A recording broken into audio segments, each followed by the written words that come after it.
Ever had someone control you without you even realizing it? Like one day you're just living your life, and the next you're questioning your own sanity, apologizing for things you didn't do, or feeling trapped in a situation you can't explain.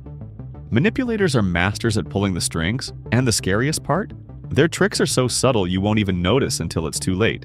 We already exposed 10 dark psychology tricks in the last video, and guess what?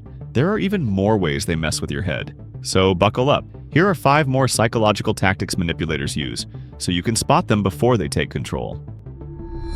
Ever noticed how some people thrive on making everything a crisis? They exaggerate problems, spread worst-case scenarios, and make sure you feel like doom is always around the corner.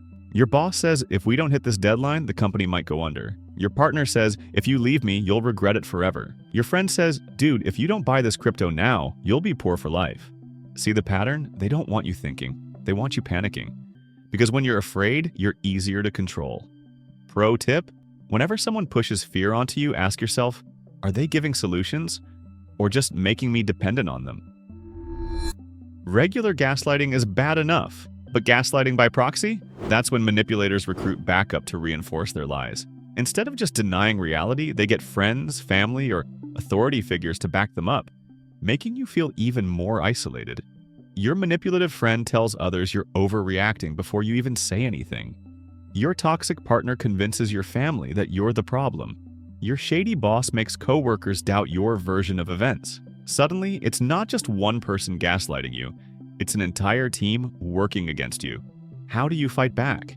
Pay attention to who benefits from the story being told. If everyone's repeating the same script, someone's pulling the strings. This one's subtle but dangerous. Reframing is when someone twists the meaning of an event to shift blame or change the way you see reality. For example, you call them out for lying? They call it protecting your feelings. You say they ignored your needs? They say you're just being needy. You bring up their bad behavior? Suddenly you're attacking them. See what they did there? They're not addressing the problem. They're changing the narrative so they look like the victim. Pro tip: always separate what happened from how they want you to feel about it. If their explanation is making you question reality, trust your instincts. This is the same psychological trick that keeps people addicted to gambling, and manipulators use it on people too.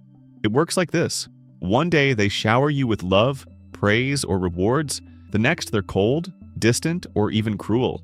Then, right when you're ready to walk away, they're back to being sweet again. You never know which version of them you'll get, and that unpredictability creates addiction, because your brain keeps chasing the good times. This is why people stay in toxic relationships or keep trying to please an abusive boss or friend. The trick to breaking free is to recognize the pattern. If someone is constantly flipping between kindness and cruelty, they're not changing, they're conditioning you. Ever argue with someone and end up apologizing, even though they were the one who did something wrong? That's blame shifting in action. Instead of taking responsibility, they redirect the guilt onto you. If they forget your birthday, they would say, you're so obsessed with dates. If they insult you, they would say, I was just joking. Why are you so sensitive? If they cheat, they would say, maybe if you paid more attention to me, this wouldn't have happened. And just like that, you're the one feeling guilty, while they walk away scot-free. This is how to spot it. If every argument magically becomes your fault, you're not dealing with a conversation, you're dealing with manipulation. Manipulators don't want you to think. They want you to doubt, panic, and second-guess yourself so they can stay in control. But once you see the tricks for what they are, you take away their power.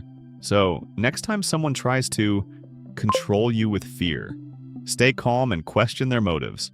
Use others to gaslight you. Look at who benefits from the story. Twist reality with reframing. Separate the event from their spin. Mess with your emotions using intermittent reinforcement. Recognize the cycle and step away. Blame shift onto you. Don't own guilt that isn't yours. Because the moment you see through manipulation is the moment it stops working. Now tell me, which of these tricks have you encountered before? Let's talk in the comments. And if you want a part 3, hit that like button, because trust me, there are even more psychological manipulation tricks out there.